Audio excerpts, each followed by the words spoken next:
안녕하세요. 우리 채널 오시기를 환영합니다. 일하는 30대 엄마예요. TV만 켜면 집값, 전셋값 상승 얘기로 시끌시끌 하잖아요. 불과 몇 년 전까지만 해도 저 역시 이런 얘기가 들리면 가슴을 졸이곤 했어요. 주인 아주머니가 이번엔 또 얼마를 올려달라 그럴까? 설마 집 비워달라 그러는 건 아니겠지? 하고 말이죠. 하늘 아래 그 많은 집 중에 왜 내 집만 없나? 서러워서 울기도 많이 울었어요. 저희 친정은 거의 철마다 이사를 다녀야 했을 정도로 엄청 가난했어요. 그래서 나고 자란 집에서 시집까지 가는 친구들을 보면 그게 그렇게 부럽고 신기할 수가 없었죠. 그래서일까요? 저에게는 집에 대한 애증이 있어요. 그래서 직장 생활을 시작하면서부터 바로 청약 접근부터 들었어요. 언젠가 꼭 내 손으로 내 집을 장만하겠다는 바람으로요. 하지만 흙수저 중에 흙수저인 저에겐 내 집 마련은 꿈도 못 꿀 일이었죠.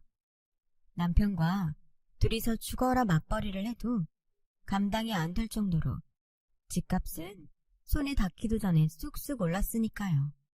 그래서 거의 포기하다시피 했었는데 생각지 않은 셋째를 임신하게 되면서 이번 생엔 불가능할 줄 알았던 내 집 마련에 성공했지 뭐예요. 그 어렵다는 청약이 당첨됐거든요. 이게 다 삼신할머니 덕분이었죠. 제가 셋째를 가졌다는 말에 없는 집에서 애는 뭐하러 많이 낳냐고 비아냥대던 사람들은 애들 덕분에 아파트 청약이 당첨됐다고 하자 다들 엄청 부러워하더라고요. 그래서 이제는 고생 끝 행복 시작이다 생각했는데 알고 보니 이게 불행의 시작이었더라고요. 청약 당첨과 동시에 그동안 제가 알지 못했던 사건들이 하나 둘 수면 위로 떠올랐거든요. 설마 내 인생의 운을 청약 당첨에 모두 써버린 탓에 이런 시련을 당하게 되는 건 아닐까 생각했을 정도였죠. 그때를 떠올리면 지금도 치가 떨릴 정도로 하루하루가 지긋지긋했어요. 살고 싶은 생각이 안 들 정도로요. 솔직한 심정으로 애들이 아니었으면 어떻게 버텼을지 상상도 안 되네요. 그럼에도 생각조차 하기 싫은 그때를 떠올리며 이렇게 사연을 보내는 건 이번 기회에 다 털어내고 이제는 아이들과 함께 새로운 삶을 시작하고 싶어서예요. 새 술은 새 부대에 담아야 하니까요. 저희 집 얘기를 시작해볼게요. 앞서 말씀드린 대로 저희 친정은 지지리도 가난했어요. 의무교육이 아니었다면 중도의 학업을 포기해야 했을 정도로요. 이건 다 저희 아빠 탓이라고 해도 무방할 거예요. 저희 아빠는 인생의 모토가 인생은 한방이다 였거든요. 눈치채셨겠지만 노력보다는 요행을 바라는 분이셨어요. 거기다 귀는 또 어찌나 얇은지 멀쩡히 잘 다니던 직장도 돈 더 주는 곳이 있다고 하면 바로 그만두고 옮기기 일쑤였어요. 어디 그뿐인가요? 말 몇 마디에 처음 본 사람한테 한 달 월급을 통째로 투자했다가 날리기도 부지기수고 누가 봐도 안 될 자리에 빚까지 얻어서 가게를 차렸다가 쫄딱 망하기도 했어요. 그러면서도 늘 입버릇처럼 인생은 한방이라고 노래를 부르셨죠. 반면에 엄마는 뿌린 대로 거둔다는 신념으로 세상을 사는 분이셨어요. 옆에서 아무리 떠들어도 저희 엄마는 자신이 땀 흘려 버는 것 외에는 어떤 요행도 바라지 않으셨죠. 하루하루 착실히 일해서 받는 월급이 세상에서 가장 값진 돈이라고 믿는 분이셨거든요. 그러니 이런 엄마 눈에 아빠가 얼마나 한심해 보였겠어요. 그러니 아빠가 콩으로 매주를 쓴다고 해도 엄마는 절대 믿지 않았죠. 아빠는 그런 엄마가 야속하고 답답해 보였을 테고요. 그러니 집안의 싸움이 끊이지 않았을 수밖에요. 네가 남편이 나를 무시하니까 애들도 따라서 지 아빠를 무시하는 거야. 딴 집 여자들은 남편을 상점 모시듯 한다는데 넌 뭐가 잘나서 날 무시하냐? 니네 집에 돈이 있기라냐? 네가 배운 게 있기라냐? 아무것도 없는 주제에 고개 빳빳이 들고 하늘 같은 남편한테 대들고 말이야. 이러니 내가 하는 일이 잘 될 턱이 있냐고. 입 있으면 어디 말 좀 해봐. 아빠가 이러실 때마다 엄마는 입을 꾹 다문 채 너는 떠들어라. 나는 내 길을 가련다. 이런 식이었어요. 그래서 늘 화를 내던 아빠가 먼저 자리를 박차고 일어나기 일쑤였죠. 그렇게 나가서는 몇 달씩 연락도 없이 집에도 안 들어왔어요. 어차피 엄마는 아빠가 벌어다주는 돈을 기대하고 사는 사람이 아니었던 터라 우리 집 생활엔 지장이 없었어요. 하지만 늘 그 다음이 문제였어요. 아빠는 집 나가서 연락도 않는 사이 꼭 사건 사고를 치셨거든요. 엄마가 기껏 죽어라 일해서 돈 좀 모으면 아빠 사고 수습하느라 홀라당 까먹는 게 일이었어요. 이런 아빠 때문에 엄마는 일을 하도 많이 해서 40도 안 된 나이에 손에 류마티스가 걸릴 정도였어요. 손가락 마디마다 뼈주사를 맞아가며 남편 대신 식구들 건사하느라 엄마 손은 막리라는 남자 손보다 거칠고 험했어요. 물론 제 눈에는 그런 엄마 손이 세상에서 가장 고귀해 보이긴 했지만요. 이런 엄마의 고생이 끝난 건 아빠가 교통사고로 세상을 떠나시고 연년생이던 저희 자매가 직장 생활을 시작하면서부터였어요.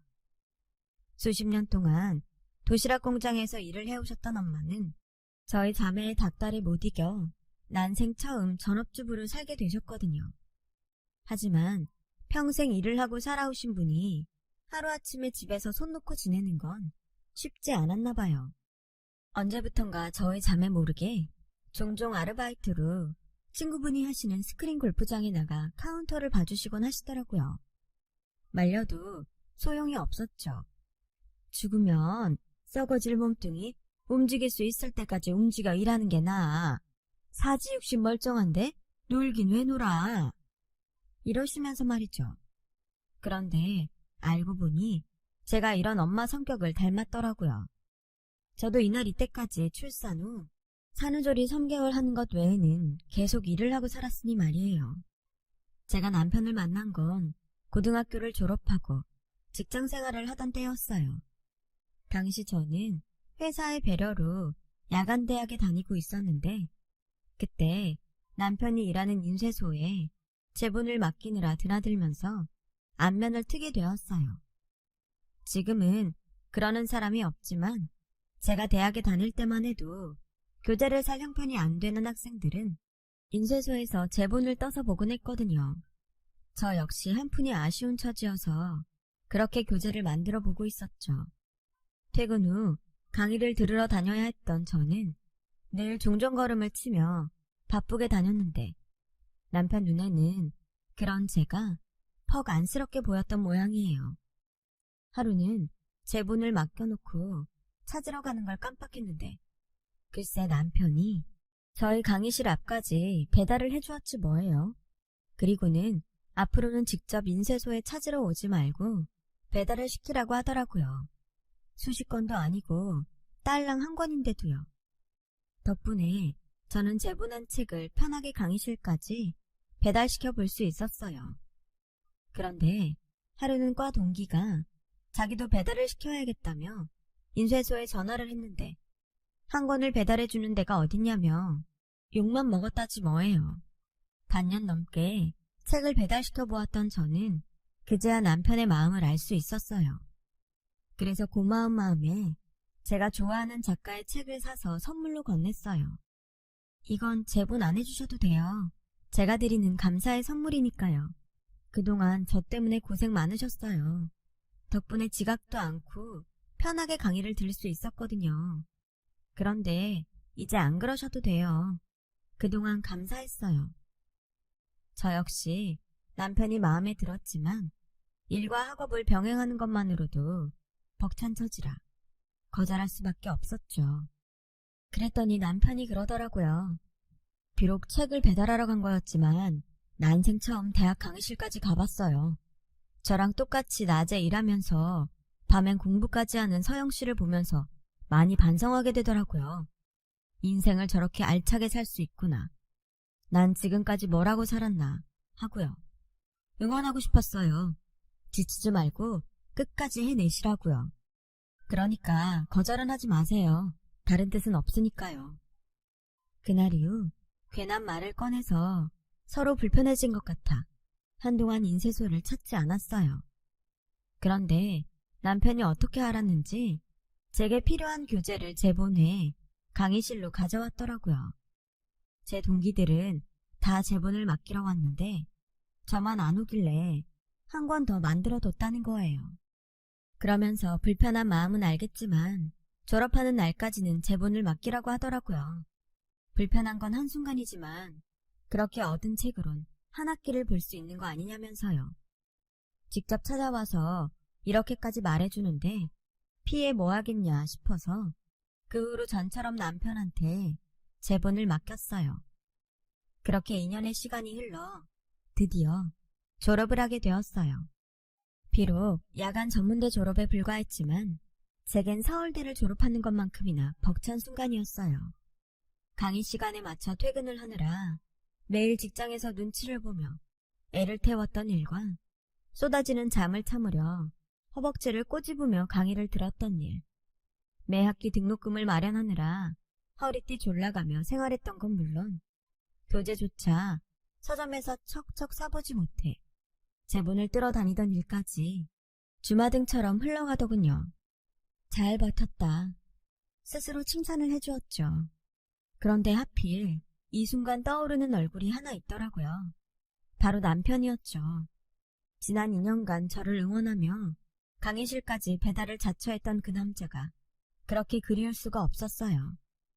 졸업식이 끝나면 다시 볼 일이 없어서 더 그랬는지도 모르겠네요.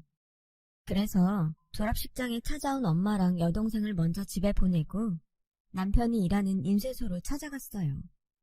남편은 평소처럼 인쇄물을 정리해 포장을 하고 있더라고요. 그러다 저를 발견한 남편은 제 손에 들린 졸업장을 보고는 환하게 웃으며 축하한다고 말해주더군요. 그리고 잠시 정적이 흘렀어요. 오늘 이 순간이 지나면 다시 볼 수 없다는 걸 서로가 잘 알고 있었거든요. 그래서 서로 눈도 못 마주치고 서먹하게 마주 서 있는데 그때 인쇄소 사장님이 나오셔서 그러시는 거예요. 아, 뭐여? 애인 졸업식인데 싸게 가서 짜장면이라도 한 젓가락 해야지. 그러자 얼굴이 새빨개진 남편은 제 눈치를 보며 허둥지둥했어요. 아, 사장님, 그런 거 아니에요. 애인이라뇨. 절대 아니에요. 아따, 나도 눈치가 있는 사람이여. 춘향이 이몽룡 기다리는 거 맨키로 이 아가씨 지나갈 시간만 되면 요래 목을 빼고 골목길만 보던 놈이 아니긴 무엇이 아니여. 귀신을 속여 이놈아. 딱 본께 둘은 천생연분이여. 그께 재고 말고 할 거 없이 사겨. 결혼까지 하면 더 좋고. 사장님은 껄껄 웃으시며 남편을 조기 퇴근시켜주셨어요. 얼떨결에 함께 밥을 먹게 된 우리는 사장님 조언에 따라 근처 중국집에 들어가 짜장면을 먹었어요. 첫 데이트에 짜장면이라니. 최악의 메뉴 선정이었지만 그래도 그날 먹었던 짜장면이 세상에서 가장 맛있었던 짜장면으로 기억돼요. 이제 막 시작하는 연인들이 먹기엔 좀 껄끄러운 음식이지만 말이에요. 아무튼 짜장면 데이트를 시작으로 우리는 정식으로 사귀게 되었어요. 서로 넉넉하지 않은 처지라는 걸 잘 알고 있어서 분에 넘치는 사치를 부릴 이유도 없고 체면치레 하느라 돈을 낭비할 일도 없었어요.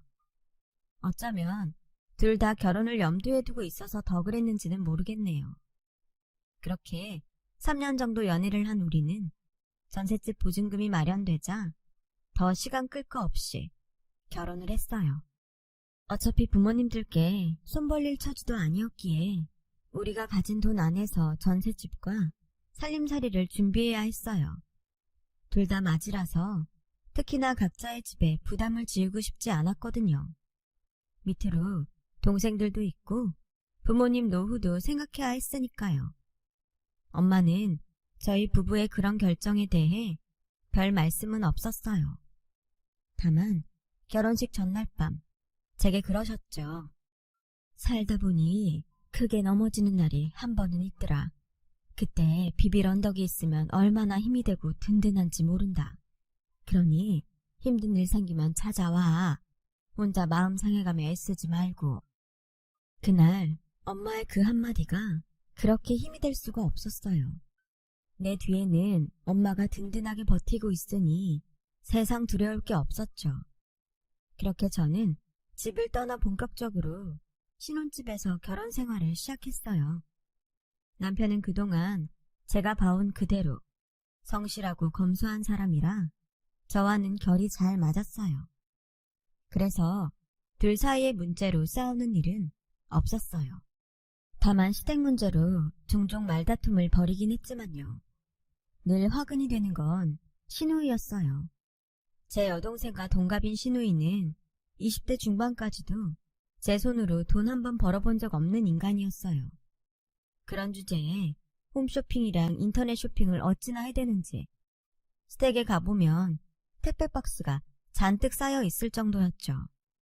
환갑이 된 엄마가 간병인으로 일을 하며 번 돈을 방구석에 앉아서 철없이 쓰는 모습에 제가 다 화가 나더군요.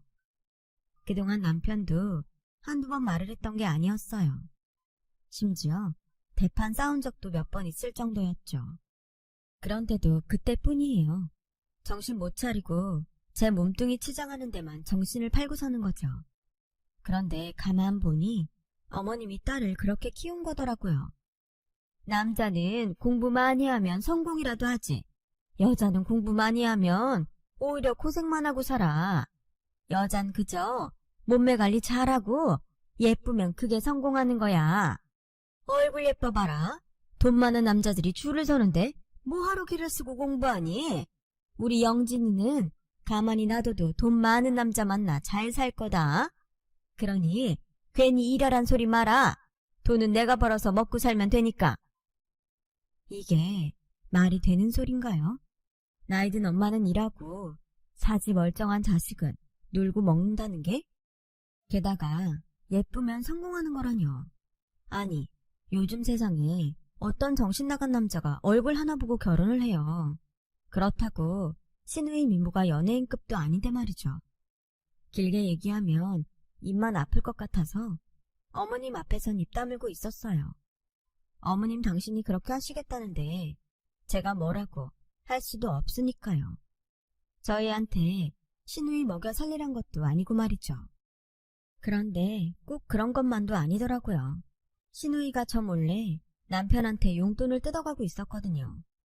저희 집 재정은 제 월급으로 생활하고 남편 월급은 남편 용돈 정도만 빼고 고스란히 적금을 들고 있었는데 그 사실을 안 시누이가 저 모르게 남편한테 손을 벌렸던 거죠. 남편은 남편대로 자기 용돈을 뺏기고 나니 저한테 손을 벌렸고요. 그래서 참다 못해 시누이한테 전화해 한 소리 했어요. 본인이 돈을 벌든 아니면 주변 사람한테 손 내밀지 말라고요. 그랬더니 어머님께 그 얘기를 해서는 어머님이 남편한테 한 소리 하셨더라고요. 그 바람에 그날 밤 남편과 말다툼을 하게 된 거죠. 자기야, 나한테 따질 게 아니라 당신 여동생한테 일을 하라 그래. 이게 말이 되냐고. 한두 살 먹은 애도 아니고 어떻게 서른을 바라보는 나이에 가족들한테 용돈을 받아 살 생각을 해. 집에만 가봐. 일도 안 하면서 옷이며 화장품이며 그 비싼 것들을 쌓아놓고 사는 거. 이게 제정신이냐고. 아무튼 앞으로도 난 아가씨한테 10원 한 장 줄 생각 없으니까 당신도 똑똑히 알아둬. 비슷한 일로 몇 번 말다툼을 벌인 뒤에야 더는 그런 일이 일어나지 않았어요. 그래서 지지고 볶든 시댁 안에서 해결을 하는가 보다 했죠. 그런데 그게 아니었어요. 둘째 출산 후 회사에 복귀하면서 친정엄마한테 애를 둘이나 맡기게 된 저는 아무래도 나이 든 엄마한테 너무 큰 짐을 지우는 것 같아서 재택근무가 가능한 일로 전업을 꾀하고 있었어요. 그러다 저처럼 재택근무를 해야 하는 사람들이 프리랜서로 구직 구인을 할 수 있는 사이트가 있다는 걸 알게 되었고 그것을 통해 홈페이지 제작이며 홍보물 제작에 대한 일감을 따낼 수 있었어요. 한동안은 회사 업무와 병행해서 하다가 어느 정도 수익이 보장되고부터는 회사에 사직서를 내고 본격적으로 재택근무를 하게 되었죠. 비록 여전히 바쁠 때는 친정엄마 도움을 받고 있지만 적어도 엄마한테 독박 육아를 떠넘기지는 않아도 되니 마음도 훨씬 가볍더라고요. 그렇게 이직에 성공해 재택근무를 하고 있던 어느 날이었어요. 한동안 이직 문제로 바빠서 신경을 못 썼는데 지난달부터 생리를 안 하고 있다는 걸 알게 되었죠. 워낙 주기가 일정한 편이라 설마 하는 마음에 약국에서 테스트기를 사다가 해봤는데 2줄이 나온 거 있죠. 생각지도 않은 셋째 임신에 처음엔 기쁜 마음보다 눈앞이 캄캄했어요. 둘도 키우기 힘든데 셋씩이나 어떻게 키우나 하고 말이죠. 그래서 그날 밤 남편한테 얘기를 했더니 남편도 저랑 비슷한 반응이었어요. 지금 버는 돈으로는 생활하는 것도 빠듯한데 거기다 애가 하나 더 늘면 적금을 줄이는 방법밖에 없었어요. 그만큼 내 집 마련은 더 멀어져 가는 거였죠. 그래서 남편한테 어떻게 하면 좋겠냐고 물었더니 일단 하는 데까지 해보고 정 안 되겠으면 그때 적금을 빼서 다시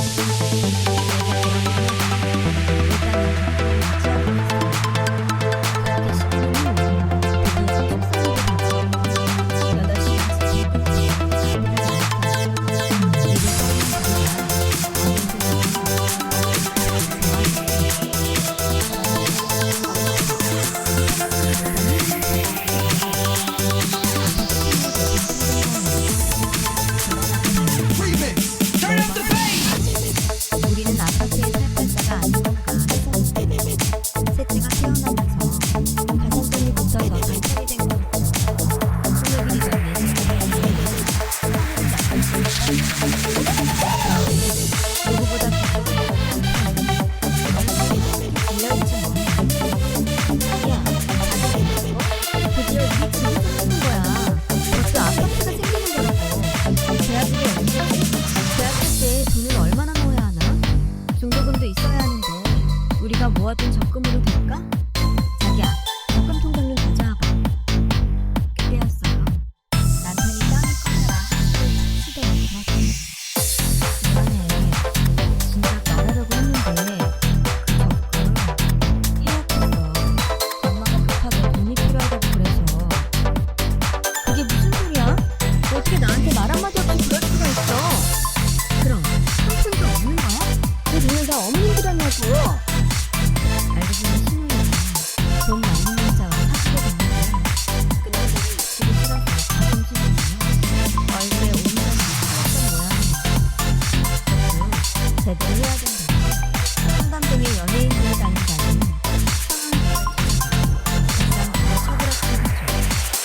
제 아들한테는 보증금을 올려달라고 해서 집에 들어가는데 거짓말을 하고 살았죠.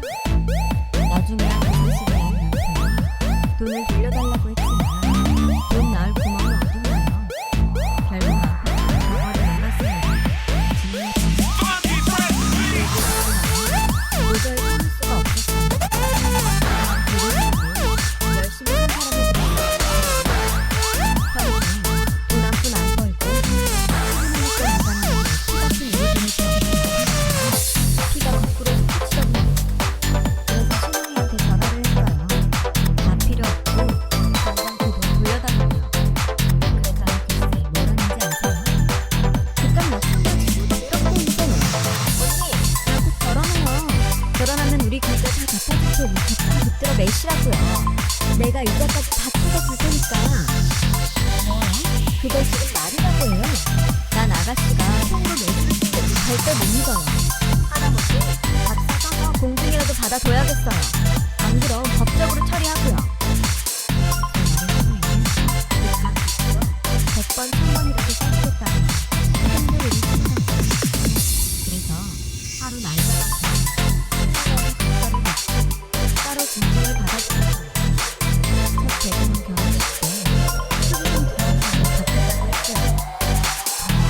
그 얘기들은 아니면 그날 저녁에 난리였지 뭐예요. 진짜 그리고 님 같냐? 울 나와서 새로운 친구 박분혜를 불러다가 각서를 쓰게 해. 오빠가 돼선 여동생 결혼하는데 돈 좀 해줬다 삼치면 그만이지. 네 얼굴을 받겠다고 각서를 써? 니네 친정에서는 그렇게 가르치대? 당연히 아니죠. 저희 친정 부모님은 어머님처럼 자식한테 허황된 꿈을 꾸라고 가르치지 않으셨거든요. 반반한 얼굴 하나 믿고 남의 인생에 무인승차하는 건 죄라고 가르치셨어요. 자기 힘으로 열심히 벌어서 떳떳하게 쓰고 살라고요. 그러니까 어머님이나 자식 교육 똑바로 시키세요. 멀쩡히 잘 사는 아들네한테 못난 딸 뒤치다거리 맡기지 마시고요. 저요, 그 돈 무슨 일이 있어도 꼭 받아낼 거니까요. 어머님도 각오 단단히 하시는 게 좋을 거예요. 작정하고 달려든 제 기세에 어머님은 더는 아무 말 못하고 돌아가셨어요. 한바탕 난리에 놀란 아이들은 겁에 질려 엉엉 울고 참았던 서름이 터진 저도 서러워서 엉엉 울고 온 집안이 눈물바다가 돼버렸죠. 마침 그때 일 끝나고 돌아온 남편은 눈물바다가 된 집안 꼴에 놀랐고요. 그나이를 통해 친할머니가 와서 소리치고 갔다는 얘기를 들은 남편은 제게 사과를 하더라고요. 솔직히 그때는 남편 얼굴도 보고 싶지 않았어요. 그래서 눈도 안 마주치고 애들을 데리고 친정으로 가버렸죠. 그렇게 하루 이틀이 지나자 남편이 치근하게 느껴지더라고요. 자기라고 알고 그런 것도 아니고 속아서 돈을 넘긴 건데 내가 너무했나 싶었거든요. 하지만 당장 중도금 치를 돈도 없는 상황을 떠올리니 우라가 치밀고 한숨만 났어요. 그래서 늦은 밤 불 꺼진 거실로 나와서 입을 틀어막고 울어댔는데 잠결에 그 소리를 들은 엄마가 나왔더라고요. 모든 상황을 전해 들은 엄마는 다음날 제게 통장 하나를 건네주셨어요. 그가 모아둔 돈이야. 이걸로 집을 살까 땅을 살까 고민 중이었는데 마땅한 게 없어서 그냥 쥐고 있었어. 이렇게 쓰려고 그랬나 보다. 이 고비만 넘기면 다 좋아질 테니 이서방이랑 화해하고 집으로 들어가. 너한테 비빌 언덕이 될 수 있어서 엄마는 기쁘구나. 그러니 부담 갖지 말고 마음껏 써. 그날 저는 엄마가 주신 통장을 들고 한참을 울었어요. 그리고 다음날 저는 아이들과 함께 집으로 돌아갔어요. 그런데 웬일인지 남편이 집에 있지 뭐예요. 평소라면 출근하고 없어야 할 사람이 말이죠.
안녕하세요.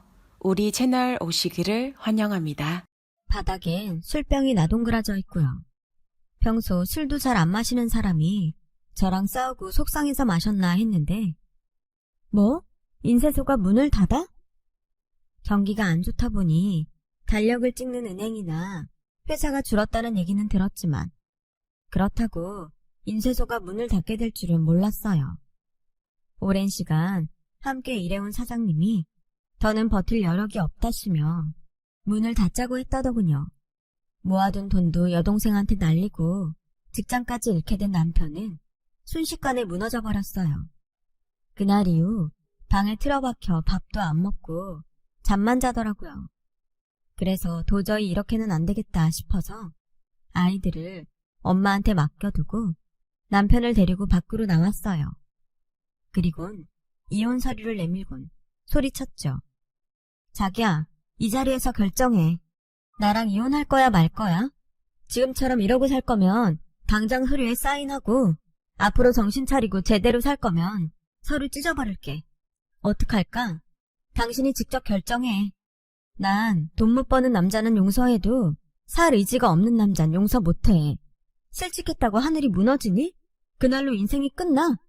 자긴 한 여자의 남편이고 새 아이의 아빠야. 그런데 이렇게 나약하게 굴 거야? 살다 보면 누구나 한 번은 넘어져. 그땐 일어나면 돼. 훌훌 털고 다시 일어나서 걸어가면 된다고. 내가 도와줄게. 내 손 잡고 가자. 응? 그러자 남편은 제가 내민 손을 잡고는 서럽게 울었어요. 그런 남편의 등을 토닥여주며 저도 함께 울었죠. 그날 이후 남편은 구직 활동에 나섰어요. 그리고 얼마 뒤 동네 마트에 취직을 하게 되었죠. 창고 정리하고 물건을 배달하는 일이었어요. 비록 전보다 벌이는 못했지만 그래도 다시 일할 곳이 있다는 게 남편에겐 힘이 되는 것 같았어요. 그리고 얼마 뒤 시누이 결혼식이 돌아왔어요. 저는 전투에 나가는 심정으로 남편과 함께 결혼식장으로 향했죠. 상견례조차 안 하고 바로 식을 올린 거라 신랑 얼굴은 식장에 가서야 처음 보게 되었어요. 제 남편보다 13살이나 많은 남자로 이혼 경력이 3번이나 있더라고요. 워낙 돈이 많아서 젊은 여자들이 따르는 모양이었어요. 저희 부부가 대기실에 나타나자 시어머니와 시누이는 인상을 썼어요. 시누이 결혼하는데 찬조금도 한 푼 안 내놓더니 무슨 낯짝으로 식장에 나타나. 좋은 날이니 내 더는 말 안 하겠다. 식 끝나고 어디 보자. 뭐야? 언니는 그렇다 치고 오빠도 빈손으로 온 거야? 진짜 너무하네. 빈손이라뇨. 그럴 리가 있나요? 제가 아가씨 결혼식을 얼마나 기다려왔는데요. 꼼꼼하게 준비했으니까 한번 열어보세요. 저는 준비해간 봉투를 내밀었어요. 시누이는 잽싸게 낚아채 가선 봉투를 열었죠. 그리곤 사색이 되고 말았어요. 제가 작성한 내용 증명이었거든요. 전에 약속한 대로 성금조로 축의금 가져가려고 왔어요. 나머지 잔금은 하루속히 보내주세요. 만약 약속 이행을 거절한다면 전에 말한 대로 법적 절차 진행됩니다. 아, 그리고 신랑분이 아가씨 직업이랑 학벌을 잘못 알고 있는 것 같더라고요. 왜? 가슴 수술만으로는 꼬시기 힘들었나 봐요? 되도 않는 거짓말까지 했게. 그러게 몸에만 치장하지 말고 진작에 머리도 좀 채우지 그랬어요. 이래서 스펙도 좀 쌓고 돈 한 푼 안 벌고 방구석에서 쇼핑만 하는 여자를 누가 좋아한다고. 아가씨 눈엔 돈 많은 사람이 호구로 보일지 모르지만 그 사람들 쉽게 돈 쓰지 않아요. 써야 될 곳과 쓰지 말아야 될 것을 귀신같이 아는 사람들이라고요. 글쎄, 앞으로 아가씨가 원하는 대로 돈 많은 사모님으로 살게 될지 나이 많은 남자 가정부로 쓰이게 될지 잘 모르겠지만 한번 잘 살아보세요. 제가 두 눈 부릅뜨고 지켜볼 테니까. 할 말을 남기곤 남편과 함께 식장을 나왔어요. 축의금 가방을 들고요. 결혼만 하면 돈을 갚겠다고 호언장담하던 시누이는 전처가 남긴 자식들 키우랴, 치매 걸린 시아버지 모시랴 고생만 진탕하다가 얼마 전 이혼을 당하고 말았어요. 결혼한 지 반년도 안 돼서 말이죠. 위자료는커녕 몸만 겨우 빠져나오는 걸로 합의하고 이혼했다고 하더군요. 여자는 얼굴만 예쁘면 성공이라고 딸 자식한테 가르치던 시어머니는 결국 남들은 노후를 즐길 나이에 여전히 딸내미 뒷바라지를 하며 살고 계시고요. 그리고 저희는 내년 봄에 아파트에 입주할 예정이에요. 엄마한테 받은 돈은 조금씩 갚아 나가고 있고요. 부부가 안팎으로 열심히 벌고 있으니 언젠가 다 갚는 날이 오겠죠.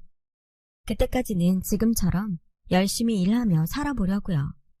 지금까지 제 사연을 들어주셔서 감사드려요. 여러분 모두 마음 따뜻한 하루 되시길 바래요. 여러분, 사연 댓글에 응원과 현명한 조언 부탁드려요. 좋아요와 구독은 저에게 큰 힘이 됩니다. 오늘도 좋은 일 가득하세요.